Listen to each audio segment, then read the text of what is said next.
DevilNeverCry. What is up everyone, it is me DevilNeverCry, and in today's video, we'll be reviewing Flintlock: The Siege of Dawn, a open-world Souls-like action RPG. It's important to note that I played the game on the PlayStation 5 and on performance mode. As a side note, I'll keep narrative spoilers to a minimum in this video to help preserve that initial experience, but we will be talking about the game and its mechanics quite thoroughly, so consider that a warning.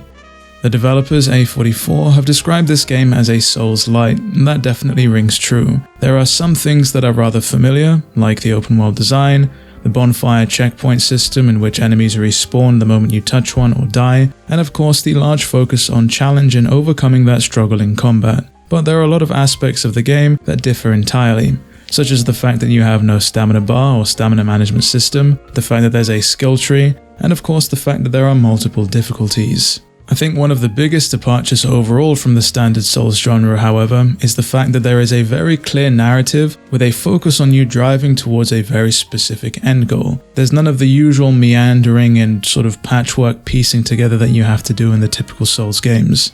So what exactly is the narrative that holds the game together? Well, the world can only be described as Flintlock fantasy, and that is quite literal. The game puts you in the shoes of Nor, a soldier or sapper fighting back the undead on the front lines thanks to a breach from the great below, a mysterious world in which both gods and the dead seem to inhabit. Things then take a bit of a turn for the worst thanks to divine intervention, and you soon find yourself paired up with a deity of your own, and in turn, you set out to right old wrongs and stave off the incursion of the dead and divine for good. We've seen a plethora of games at the moment where you have a walking, talking, disembodied, all-powerful companion, but Flintlock's version is rather inoffensive. Enki, the deity you're paired up with, sometimes shares tidbits of information about the world, and sometimes they find themselves bantering with Nor about nonsensical things, but ultimately they don't overstay their welcome. The narrative does attempt to throw a few curveballs at you here and there, but it largely pretty much is a straight shooter. I found it compelling and enjoyable enough to see it through to the end, though I know some of you might not prefer that approach altogether. So with the narrative out of the way, let's talk about the gameplay. You often find yourself traversing several large regions littered with things to do and enemies to contend with. Combat is an even mix of melee and gunfire, where your main firearm is typically used to reliably stagger enemies and then leave them vulnerable to your melee attacks where the big damage comes into play. Using your main firearm, however, takes a black powder charge, in which these things are finite and can typically only be refilled through consecutive melee attacks. So the game definitely encourages you to think about how it is that you use your tools, inviting you to take the risk of going in for those melee attacks if you want the powerful black powder charges which you can use to stagger enemies and leave them vulnerable. In some of the gameplay, you might have spotted this multiplier building up on the side. This again is another one of the game's main gambits.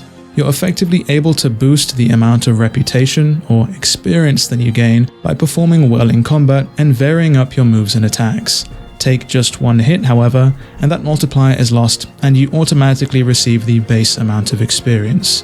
If you feel like you're testing your luck with a big multiplier you've managed to build, however, you can hold down a button to cash it all in. For me personally, it felt like an organic way to put your no damage skills to the test, beyond just the rewards of saving health and not wasting any healing flasks. I will say that initially, the combat did feel a little bit stiff, but once you begin to open up the skill tree and kind of get into the rhythm of how the gameplay works, it can feel cathartic to clear out waves of enemies that stand in your way. Speaking of the skill tree, however, it's split into 3 distinct paths with a little bit of crossover. You've got a melee tree, you've got an Enki tree, and you've got a firearm tree, effectively allowing you to tailor Nor exactly how you see fit depending on your playstyle. Regardless of what skill you choose, however, you'll always end up getting some sort of a passive buff depending on which skill you get and what tree it's in. You also have access to a second firearm at all times, which ranges from a musket to even a cannon. These effectively allow you to decimate enemies from afar, and it can even make those pesky encounters easier by thinning the herd before you dive in headfirst. Beyond that, you also have access to some tertiary abilities or attacks with things like bombs, which you only typically find through exploration and are somewhat situational. I didn't necessarily use them all too much, but they can be effective every once in a while, particularly when you're facing hordes of enemies. Circling back to Enki, our mysterious, enigmatic deity, he is also a main proponent of combat, allowing for a dash of magic amidst the clouds of black powder and gleaming blades. There's a separate button used to direct Enki to attack, and they're able to curse enemies in a variety of ways, at some points weakening them, poisoning them, or even setting them up for critical attacks at times.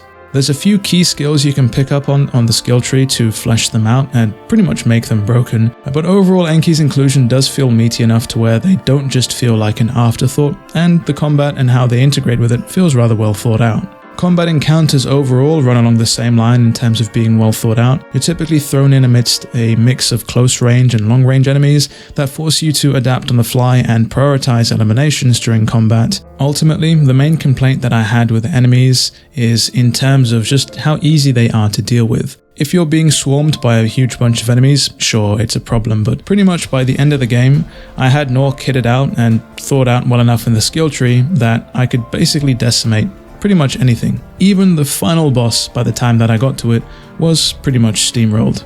Then again, I did only play on normal difficulty, so I can imagine playing the game on hard, some of these issues might be alleviated. Moving away from the combat, let's talk about some of the other things that you can undertake in Flintlock. The main quest of course is visible at all times, but I find myself meandering into all kinds of things, like burning hamlets for example. You're able to save them by wiping out the enemies and the mini-boss that resides within, which net you a new shop, alongside an extra healing flask as a reward. Shops are definitely going to be your thing if you're into style, as you're able to pick out and buy new outfits from them, but it also felt like a nice addition to the game because you're able to find rumors which lead to new side quests once you save the hamlets. I found myself pursuing a lot of these side quests naturally anyway, as they're typically in the path that you need to go when you're following the main quests, and they weren't too far off the beaten path. One of the things that I appreciate as well is the fact that they managed to make the side quests not annoying, aka no ridiculous fetch quests, and they often ended up having a decent tangible reward, with things like new pieces of armor or new grenades for example. Beyond those, you can also stumble into things like Enki's feathers, which improves how he acts in combat, and Inai shrines, which can help permanently increase your health. One of the biggest drivers for exploration personally was the fact that you're able to quite easily stumble upon things like new equipment, like distinct armor and interesting weapons which have a variety of unique effects. Exploration overall seems to be one of Flintlock's key strengths. They definitely put a lot of time into building up the levels and the regions vertically. Nor of course can double jump and dash in midair, and it definitely feels like the game was designed with these abilities in mind. Putting them to good use and platforming in places where I thought I wasn't able to definitely helped me uncover a plethora of upgrade materials and secrets.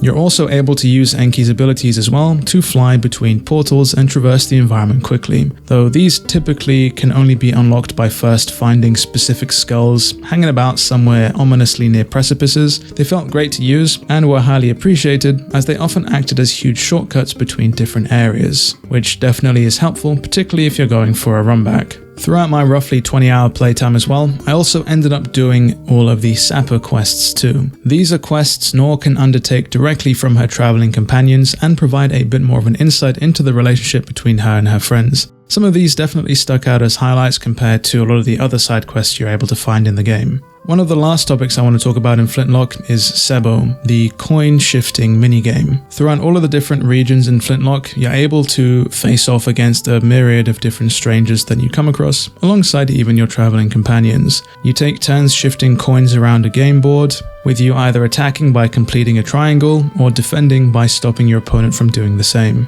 Again, through exploration, you're able to find different wells, which hold new coins that you're able to use in the minigame, giving you an advantage against your opponents.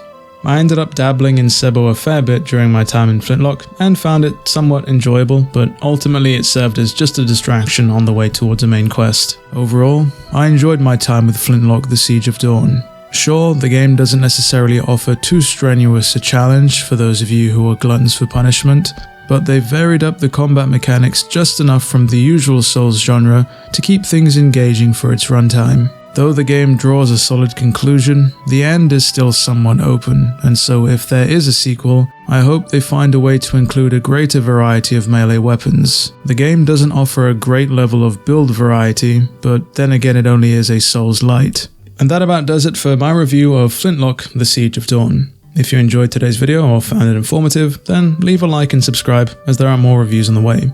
With all that said and done, it has been me, DevilNeverCry. I'd like to thank all of you for watching, and as always, I'll see you all next video.